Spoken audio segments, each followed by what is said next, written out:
how's everybody doing today? Good. Hey, my name is Nick. I'm one of the pastors here. We want to welcome all those watching online. We believe church should be relevant, simple, and real. And today we're going to do our best job with that. But before we get into it, I need to make a bold update. For those of you who don't know what Bold is our building campaign. And I've got a couple really important announcements today to make to you. Number one is this: our official launch date to open the building is this Father's Day, June 16th. And I can't wait. Yeah.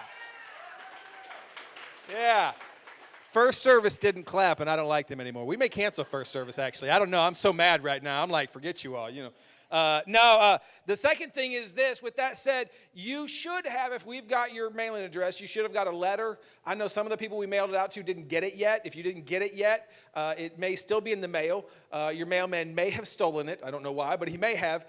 Either way, or maybe we don't have your address. If you'd like a copy of it, we have copies. They're free in the back. You can get it and check it out. That's kind of what's going on. Just kind of update you, hey, where we're at, some specifics.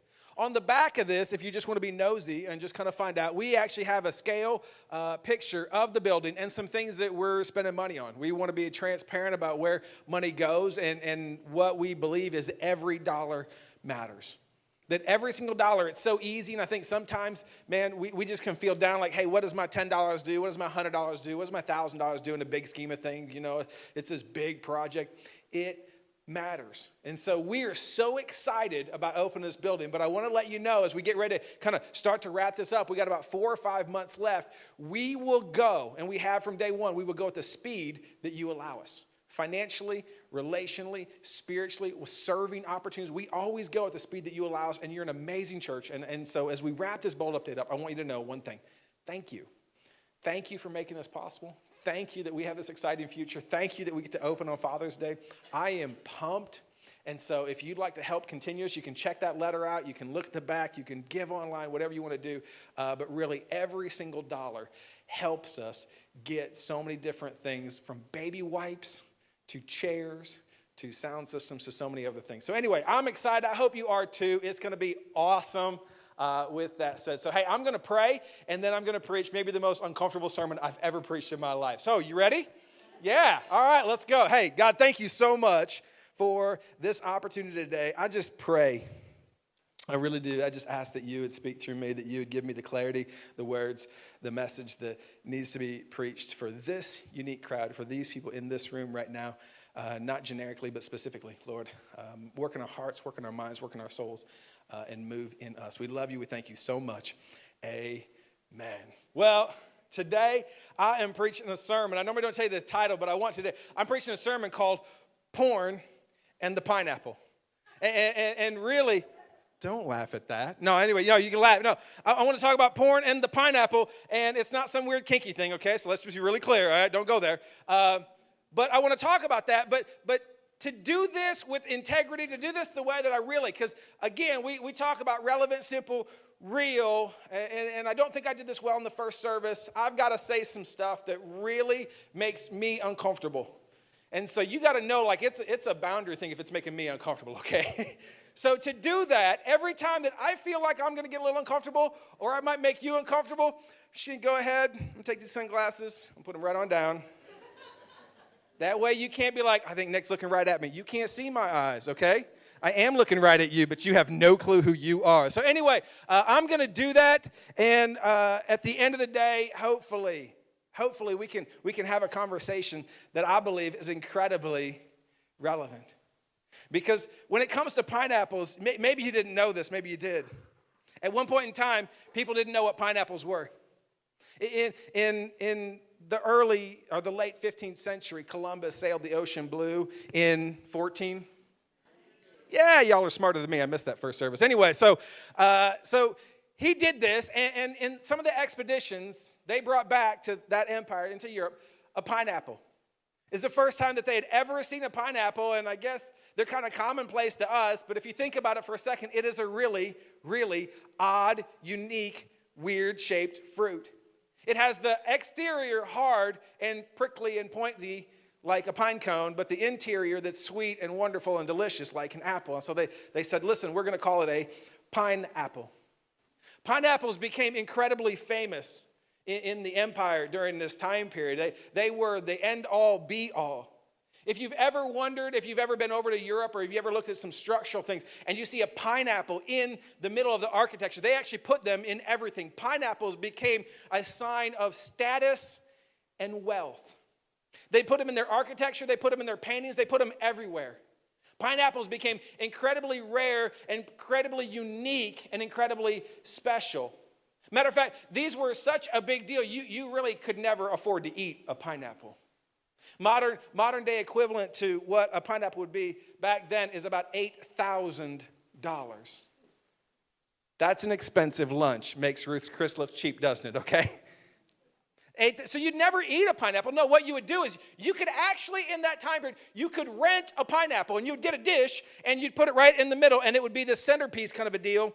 And theirs probably didn't lean like mine does, but mine's old. So anyway, but they'd put things around it, and you would walk up, and you could rent it, and you would look at it, and people might touch it, you know. You'd be like, don't touch the pineapple, and all the kids would be like, don't touch what? You know, that's what they would do. And the pineapple was the end-all, be-all. It was a sign of status. It was a sign of wealth. It was a sign of uniqueness and something incredibly special. But some brilliant person thought, you know what? $8,000 a pineapple. I can grow a lot of pineapples for $8,000 a pop. So they started to develop pineapple farms, and they started to produce them. And over a period of decades, not months, not weeks, not years, decades, the influx of pineapples started to become more and more and more and more and more. The value of pineapples became less and less and less and less. And as supply rose, demand decreased. And modern day, I went to Walmart last week and I bought a can of pineapple chunks for 89 cents.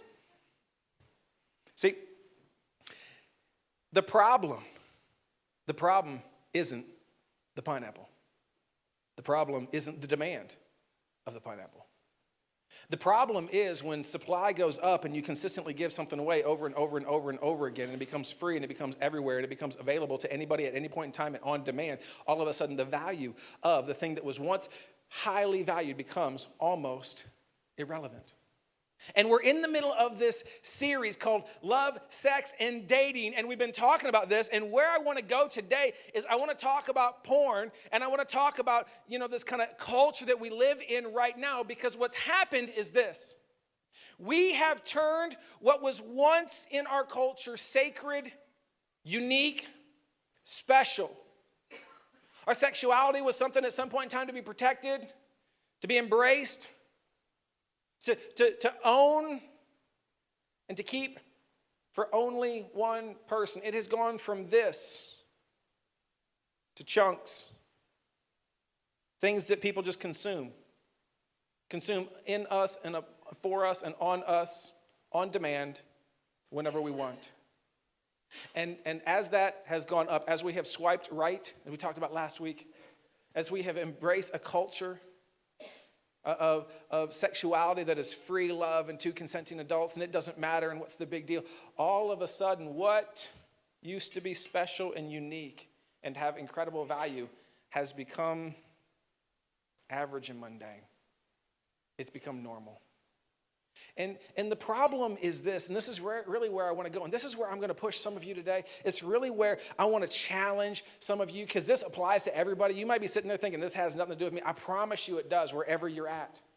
Because what's happened is, and I don't know when it happened, I don't know what moment it happened, but over a period of time, we have went from, as a culture, purity to impurity, and I don't know where we're at. I don't know if we're at the 89-cent chunks of pineapple. I know we're not at the $8,000 pineapple level, but you can just look at our culture and come to the conclusion, listen, we have drifted. And what was once sacred and what was once exciting, what was once unique, that you was between one person and another one person, what's everywhere? What at one point in time you had to look for in a brown magazine wrapped in a brown paper bag behind the counter, well, we've shifted so much, it's become so common that now it's on the cover of Vogue, sitting out in the open, the grocery line for anybody, you and your kids to see. What was once on I Love Lucy. I remember growing up watching I Love Lucy. How many godly people loved I Love Lucy? Yeah, I love Lucy. Yeah. I remember watching I Love Lucy, and you remember the bedroom scene? You know where I'm going with this? Like they couldn't even have one bed. Why? Because it would show any type of sexuality that you couldn't show that on TV. And so in their own bedroom, I mean, they had a kid somehow, so I don't know how that worked in the show. But anyway, they had a kid somehow, but they had two separate beds. We went from I Love Lucy to Game of Thrones. It shifted. It shifted just a smidge, just a little.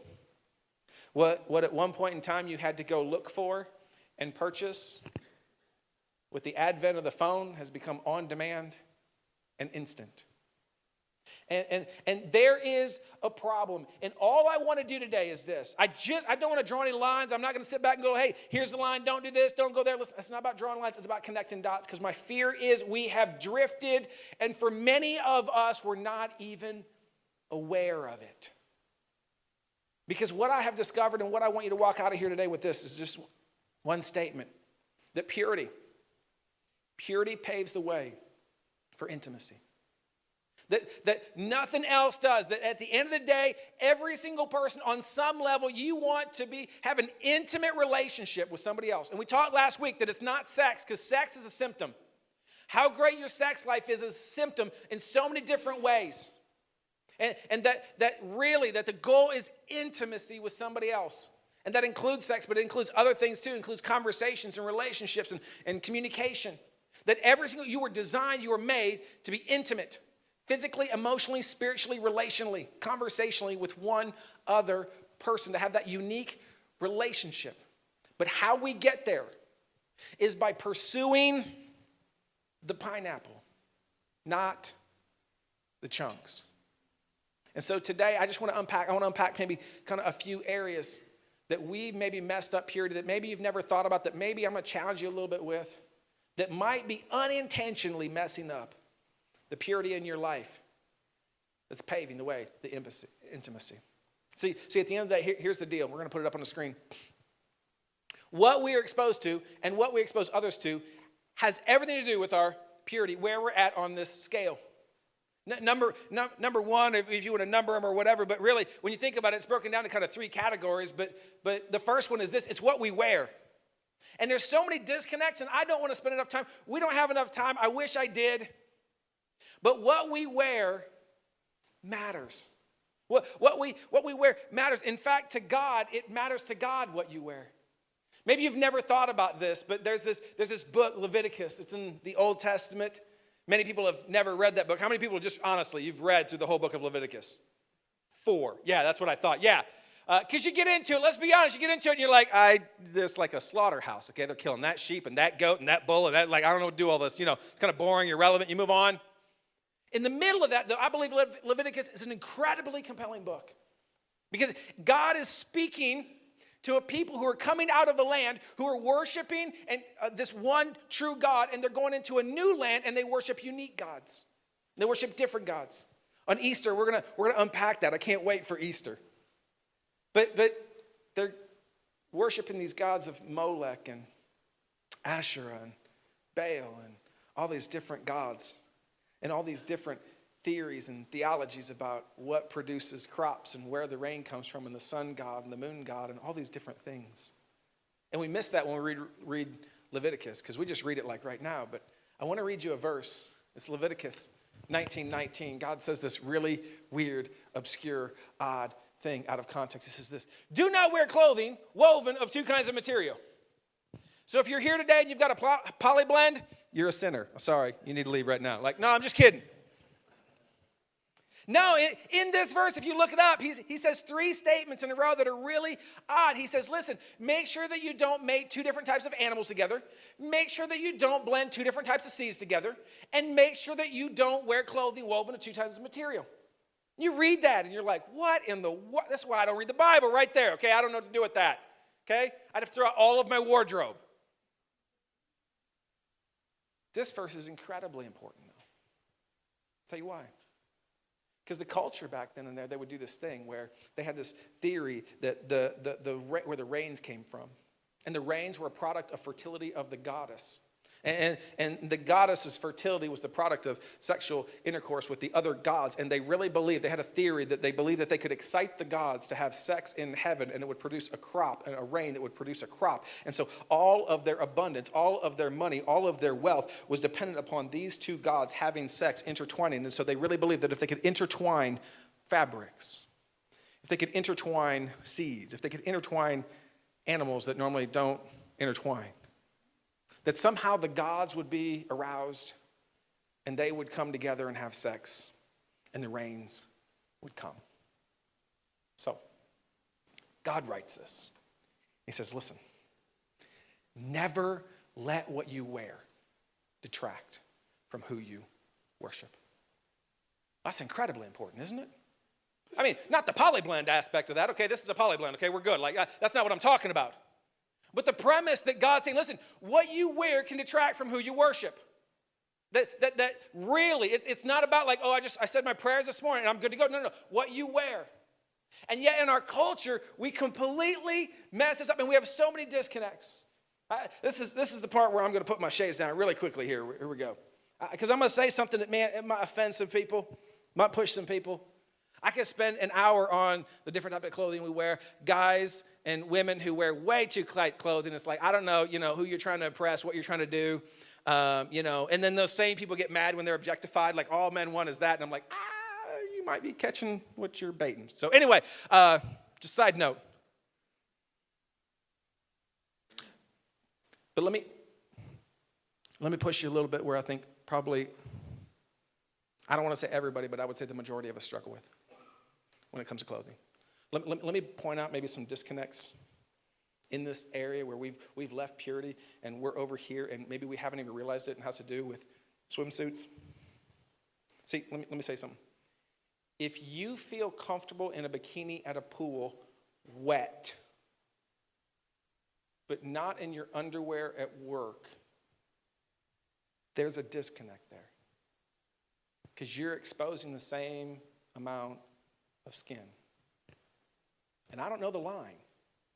And I don't know what happened. I don't know what guy, because I got to believe it was a guy, convinced our culture and convinced women, hey, listen, guys will think of you sexually appealing, and they will look at you and they will fantasize about you if you're at work and only in your underwear. But if you're at a pool wet, they don't think about that at all. You can laugh at that. It's stupid. Every teenage boy is like, that's true. No, yeah, absolutely. No, you wear that. That'd be great. Yeah, absolutely, yeah. Yeah, come on. Let's be real. I don't know the line. I'm not trying to say don't wear a bikini. I don't know the line. I just know that when the bikini was first invented, you can look this up. It's common knowledge. You go to Wikipedia. The man who produced it couldn't even find a model to wear it. He had to find a stripper who was perfectly comfortable being naked to model it in Europe. And something shifted. And it wasn't the pineapple. And it wasn't purity. And again, I don't know where the line is. I just know there's this weird disconnect. And dads, if your daughter came down the stairs just bouncing around and she had her underwear on and you're like, where are you going? I'm just going to my boyfriend's house. Oh, heck no. Like, I got 3 daughters. We will have a conversation at that moment. And yet I feel like in many families, if the daughter was wearing the same outfit, said, I'm going to my boyfriend's pool, okay. Like, we're messed up. And I don't have a lot of solutions today. I don't have a lot of answers today. I just know that there's some real disconnects in what we wear out. And that's probably one of the biggest ones. We should feel incredibly exposed when we are exposed. And yet because of culture, not because of God, but because of culture, there's some areas where all of a sudden we have been convinced of a lie that it's okay. I just don't think it is, because it messes with us. When it comes to our music, man, what we listen to, what we talk about, what we say, it's crazy. I mean, people sit back and they worship on Sunday and they sing songs, and man, our band does a great job, and we got songs and we sing. I love this new song we're singing right now. It's great. The love of God, it's awesome, moves us. And then on Monday, it's 107.1 or 107.5 or whatever, latest greatest hits. And you listen to the lyrics, it's all about a hookup culture and degrading women and calling women certain adjectives and names. And I'm not going to say anything right now, but there's certain things that they say. And we sing them, and it's a disconnect. And again, I'm not trying to draw lines because I don't think that everybody should listen to Christian music. I don't think Christian music's a real thing. Like I heard somebody say one time, Jesus didn't die for music, so there's no Christian music. There's Christian people who listen to music. And I don't know where the line is. I just know that if you would look back 50 years ago to what the lyrics were in the songs then and what the lyrics are right now, the lyrics of music right now in almost every genre, specifically towards women, treat them as objects to be consumed and then thrown away. And if you're here today and you're a Christian, you're left with one of two options. You're left with the option that, you know what, Nick, because here's the pushback I get, Nick, I like the beat. Just listen to the beat. Okay, sure, whatever. You're left with either God's wrong and the songs that we sing here don't affect you, don't move you, don't challenge you, don't encourage you, don't affect you in any way at all, and so therefore the songs you sing on Monday through Saturday don't affect you or move you in any way at all. Or the music that we listen to and we sing, what we put in our ears, what we expose ourselves to, profoundly affects us. And so if you've ever been moved by a song here, it's really hard to deny. And you can lie to yourself, and you can say you can handle it, and you can say it doesn't matter, and you can say it, and listen, I don't even have a line. I'm not trying to sit back and say, don't listen to so-and-so. I mean, there's certain people I can say, yeah, absolutely, never listen to that person. But, I don't have a line for you. I'm just trying to point out there's a disconnect here, and we have so lost and ran away from purity that we're not even sensitive to it anymore, that it doesn't even bug us anymore. And it's messing with our intimacy with other people. It's messing ultimately with our intimacy, our relationships. Because when we are aroused, when we are sexually aroused, it does something to our minds. And we live in a culture that's consumed and obsessed with pornography. And what was once so clear to describe and what was once so clear to define, it's gotten really blurred, really messed up. See, some of you push back and go, Nick, the music's not really pornography, but actually, in many ways it is. The original term for pornography is broken up into two different words, porneia and ography. And the first one is a Greek word. It's where we get the word porn from. It's erotic type of material, and ography is just written. So the very first pornography wasn't images. It was what was written. It was stories. It was lyrics. Things that were read, things that were repeated. And again, I get it. I get the pushback. I get the challenge. I get that you don't understand. I know. I'm not trying to draw a line. I'm trying to connect some dots for you because I think there's, in this room right here, here's what I would say, statistics would say, a good percentage of people are addicted to porn right here in this room right now. I'm going to put my glasses down now because that made me feel uncomfortable. I don't know about you, but anyway. Which means a good number of people need to be paying attention to what I'm saying. Because you don't see it. And you're not making the connections, the disconnect with what you listen to and what you produce in your life.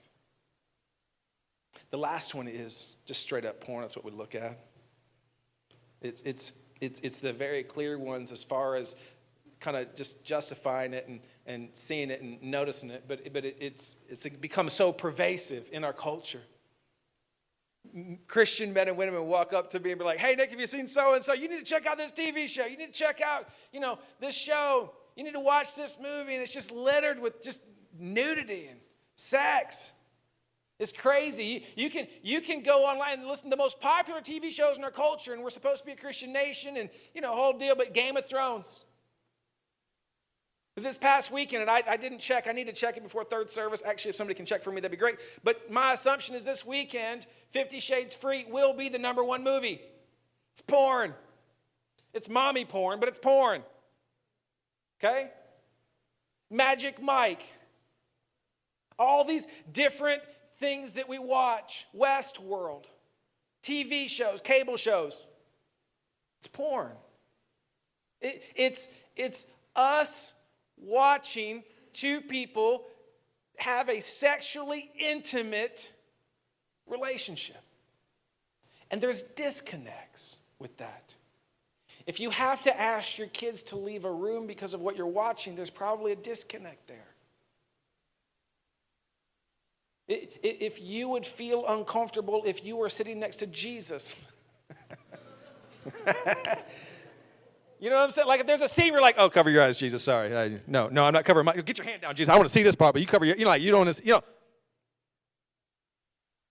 But let me push you a little bit farther when it comes to what you watch on TV and what you watch in movies. See, I grew up in a world, and I feel like this is maybe many of your houses. If you would say, Nick, I'm a Christian household, here's what I assume, and I'm going to make some assumptions because this was in my household growing up, that we would never in my household have a magazine that had an inappropriate picture that, two people that were naked, and maybe you couldn't see everything, but two people that were naked having sex. Like if I ever brought a magazine home and like, hey, Mom, really great articles about some cooking stuff, if she saw one, I would have got my butt whipped. I'd have got, it'd been bad, okay? It'd been terrible. Like we would never have that. You'd never have a magazine that even had one wildly inappropriate naked picture. Here's the crazy part. My assumption is your world's probably similar for some of you. Man, we would never have a magazine with a still picture. I'll tell you right now, though. We had movies littered across the wall, proudly shown. Sex scenes, sex scenes, sex scenes, sex scenes, 4 sex scenes, sex scenes, sex scenes, sex scenes, sex scenes. And just so you know, if you didn't know this, live images from an engaging biochemical standpoint are way better than images. There's a disconnect. It's a disconnect in our world. And I don't know the line, and I don't know how much is too much, and I know the pushback. I know people look at me, Nick, the story's really good. Okay. And Playboy has amazing articles too. Okay, sure, yeah, whatever you want to say to yourself. That's great, okay? But we justify it. We justify it in a way, and we mess some stuff up. And it leads us down a path to pornography, which messes up our world. I struggled all week with what to say. Let's put that slide up there. I'm going to go through this quick. Side effects of porn. Let me just tell you exactly what happens when a man or a woman, because it's just as much a woman problem right now statistically in our country as a man problem. When they look at pornography, what happens is they become attached, bonded to an image. The dopamine that we've been talking about for several weeks now goes off in their brain. It is seared. Many young boys can tell you vividly the very first naked picture they saw of a woman. They can I can tell you exactly. I can't remember what my best friend's name was. I can tell you that moment. I can tell you that movie. I can tell you that magazine. I can tell you that whole deal. It sears it into their mind. They are bonded to the picture. We talked last week about why sex isn't just sex, why it's not just physical. Why? Because there's a bonding thing. The same bonding thing that happens when you have sex with multiple people, actually the same thing happens to images. This is incredibly problematic from a biochemical standpoint because what happens is you become bonded now not to people, but to images. You become bonded to expectations. Become bonded to things that are unrealistic in our world because all the pictures are photoshopped, all the pictures are unrealistic, all the pictures are on demand when you want. There's no relationship, there's no consequence, there's no context for it. It's just whenever I want, I'm going to look it up. And you're bonded to that. And some things happen in your world. All of a sudden, the frontal lobe part of your brain starts to shrink. The frontal lobe is incredibly important because that is the aspect that's logic, reason, and thinking. You literally get dumber. The second thing that happens is you start to diminish the value of relationships for things. Why? Because you're bonded to things over relationships. I've seen it over and over and over again. The husband or the wife, primarily the husband, in most of my counseling, is addicted to porn, and all of a sudden, well, not all of a sudden, over a period of time, he was once nice, he was once loving, he was once supportive. He's no longer as interested in sex. He's no longer as interested in her. He's a lot shorter. Why? Because she becomes a thing. She becomes an object. Why? Everything becomes object. I'm bonded to objects. The high that was once for the very first hit that you hit, when you get that, the dopamine level, like every other drug, it hits the same areas, crack cocaine and heroin. It's like every other drug, it goes down, so you have to get worse and worse and worse, deeper into pornography to where you're getting some really, really messed up, perverted, disgusting things. And so once was this thing that people justified, oh, it's just no one's getting hurt, whatever, which is a lie. I'm not going to go there today. Eventually becomes a lie. I read a fascinating article this week on why porn is free. Why free porn really isn't free. And I read an article from one of the guys that advertised it. And he says, yeah, we give it away to free all the people. And the comment was, if it's all so free, how do you make money? And he said, listen, because it's the hit, because the progression. Because we give away the basic stuff, the free stuff. And at some point, though, we hook them, and the free will no longer work. And by the time that they are hooked, they will willingly give us our credit card and every other credit card they got. He said, we're not stupid. We know exactly what we're doing. It's not free. Well, I think it's free. It's not free. They're just baiting you. It's bait, hook. It changes your brain. It changes your neural pathways. And when all of that stuff is going on, when people become objects and you can disassociate yourself from relationships, these things happen. Depression happens. Social anxiety, young women in high school, sexting has become a huge deal. Parents, let me just say this really quickly. I'm going to hit it here in a second too again. But parents, if you have a teenage daughter or a teenage son, you need to know their password to their phone, and you need to check it constantly. Their Snapchat. Now, listen, every teenager in here went, I don't like Nick Smith at all. We didn't leave this church, Mom, Dad. This guy's nuts. Like I don't care. One of the leading causes of social anxiety, depression among young teenage women has everything to do with pornography, everything to do with boys who are looking at pornography and seeing things that are standards that those girls cannot live up to, and yet they're expected to. And so they get text messages, hey, send me a nude, send me a pic, send me this thing. Come on, let's go. What are you doing? Don't you love me? Don't you like me? And there's pressure. And then they get the picture, and because they're addicted to porn, they don't really care about her. They just care about the picture because they're bonded to images, not the person. So they share the pictures and it gets out. It's depraved. It's messed up. It's everywhere. It's everywhere. Low motivation. You want to know why marriage is falling through the floor? Why? Because men can get whatever they want physically, emotionally, with themselves, by themselves, on the internet, gratification, by themselves, alone, whenever they want. The thing that used to be the pineapple, the thing that used to sacrifice for and fight for and put in the center room and hold to high such a value has become this thing that you just get whenever you want on demand. And it doesn't really matter. So why get married? Low motivation. Concentration problems, erectile dysfunction. How many people thought you'd ever hear erectile dysfunction in church? Yeah.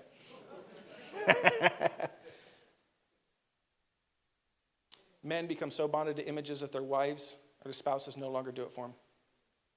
So they can't get aroused. I'm not saying that's every issue with that. But you want to know why the spike in that is? Because the spike in erectile dysfunction has correlated with a spike in pornography use. I said it last week. In America alone, porn makes more than the NFL, the NBA, the MLB, and the NHL combined. It is America's pastime. Baseball is not. But it causes problems.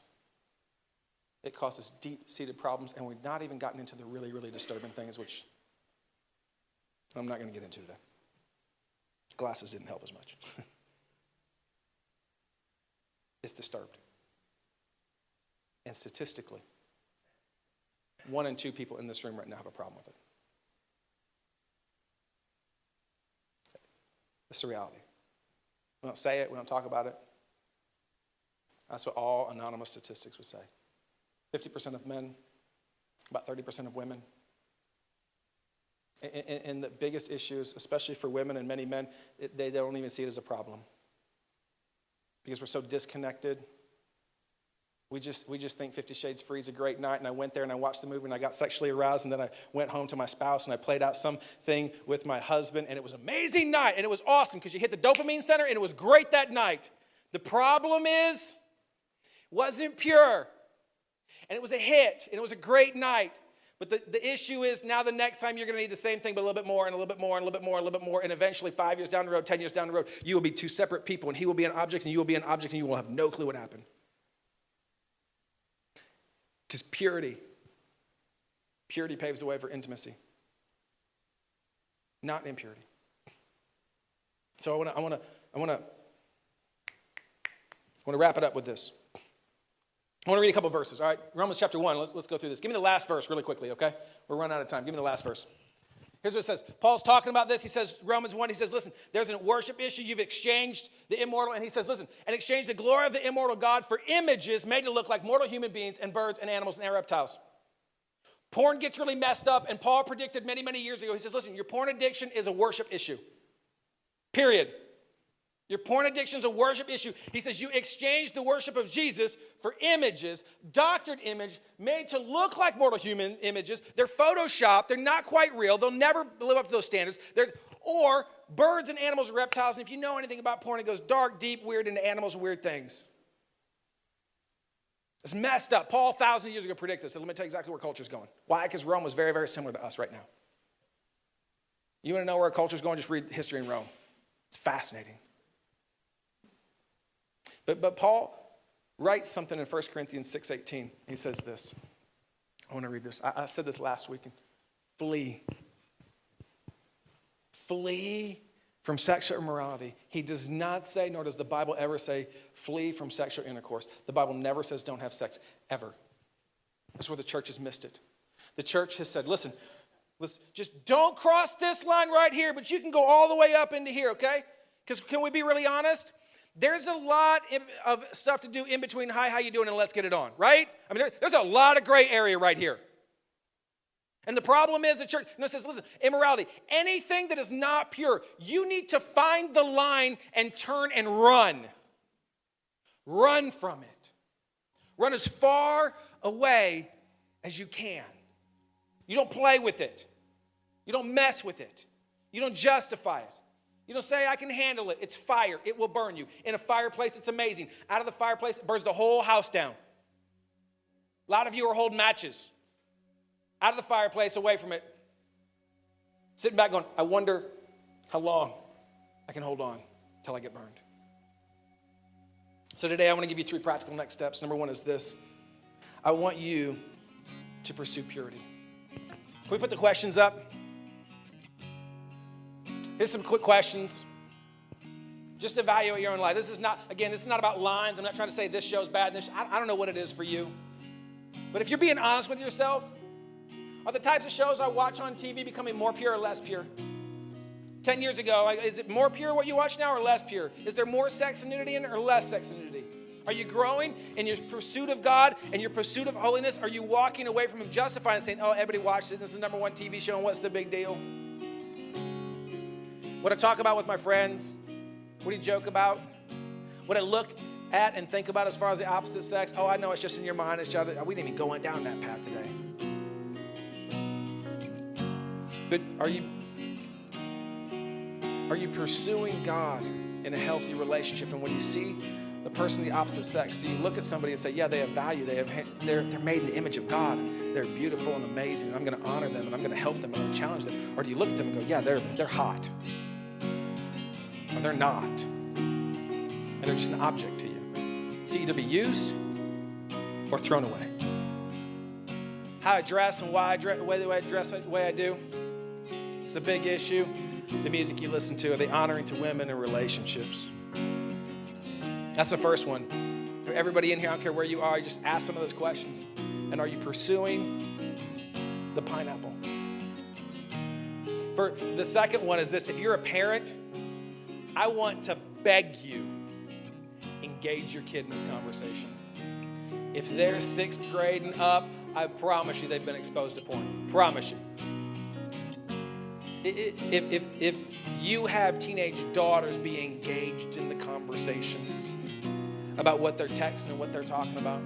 Because it's a scary time and there's a whole bunch of questions of, do I get my kid a phone and what do I do and how do I check it? The answer is yes, check their phone, check their phone, check the phone, check the phone. Put spyware on their phone. Tell them, I put spyware on this phone, you can't break it. Nana boo-boo. Like, I don't care what you do. Protect your kids. Listen, there may be some stuff and some TV shows you watch and some movies in the house that you're like, I can handle, it's not a big deal, I just skipped it, but your kids might not. And every time you leave, We're sneaking those movies out, sneaking that stuff out. Be a parent. Quit being their friend. Be a parent. Have some hard conversations. Set some boundaries up. Set some rules up. I promise you it's worth it. If the worst thing is when your kid turns 18 and leaves and says, my parents were so prudish, win, okay? Because as a youth pastor, I constantly dealt with kids who were walking in and they were going, I'm addicted to porn, or I'm addicted to sex, or I sent some pictures, or I got some problems, or I'm depressed, or I got some anxiety, or I got you want that problem. Be that parent. This is fire. Don't play with it when it comes to your kids.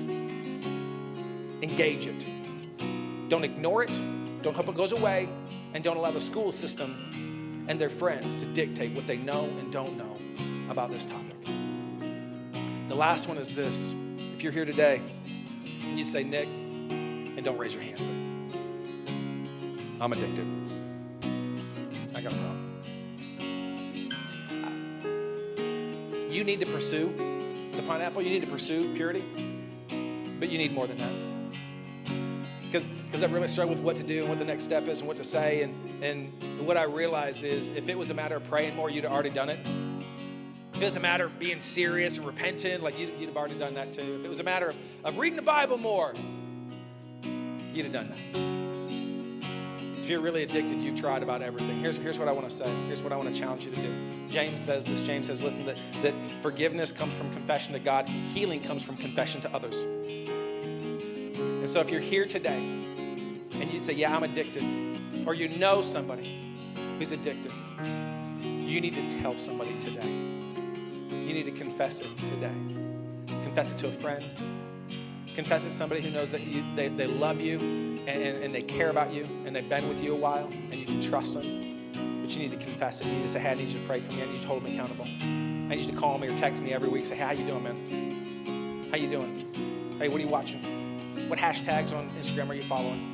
I want you to know as your pastor, I have somebody tomorrow morning, 5 o'clock in the morning. He calls me every week. He's holding me accountable on every area of my life, my finances, everything. Why? Because listen, everybody needs accountability. You need to find somebody, and here's what I offer. This is a one-time deal. This is not every week. If you don't have anybody, you can text message me. You can text message next steps to 31996. And for some of you know that there's some other people that have access to that phone. We have stripped everybody out of that system for 24 hours. You get 24 hours. Next 24 hours, if you text message, I'm the only one checking it. I'm the only one getting emails. And I promise you, I will respond back to you within the next 24 hours. After that, we're going to go back to normal. But I know the power of confession. I know the importance of it. I know in this room right now, we can all pretend it's why I got my sunglasses on so nobody thinks I'm looking at anybody right now. I know statistically many men in here and some women. You got a porn problem. You got a purity problem. And it may not be killing you right now, and it might not be messing with you right now, but I promise you it will, because the biochemicals that go off in your brain, it's bonding. Whether you believe in God or not, it's bonding. Just go home and look it up. But there's hope. There's hope for those who pursue purity. Would y'all stand with me? I want to pray for you. We're going to dismiss. Next week, I promise to be a lot happier and on a lighter note. That's better. Man, y'all are a good-looking crowd. Look at that. That's great. Let me pray. We're going to dismiss you. God, thank you so much for purity. Lord, in this room, I know that this is a mixed bag right now, and we've got people on all scopes. And so I pray that you would help them know that wherever they're at, that they can find freedom and hope in you, that they can find forgiveness from shame and guilt. Lord, I pray for the parents that you'd give them wisdom and discernment in what to do and what to say and the conversations they need to have with their kids. I pray for every person that you would help us discern and pursue purity, to take a hard look at the TV shows, the conversations, the music that we listen to. And Lord, I pray for those that have a problem. They don't have purity, they've got a problem. I pray that you would give them the courage to confess to that friend, to send a text message if they need to me. Whatever that is, Lord, help them with their next step. Love you. We thank you. Amen.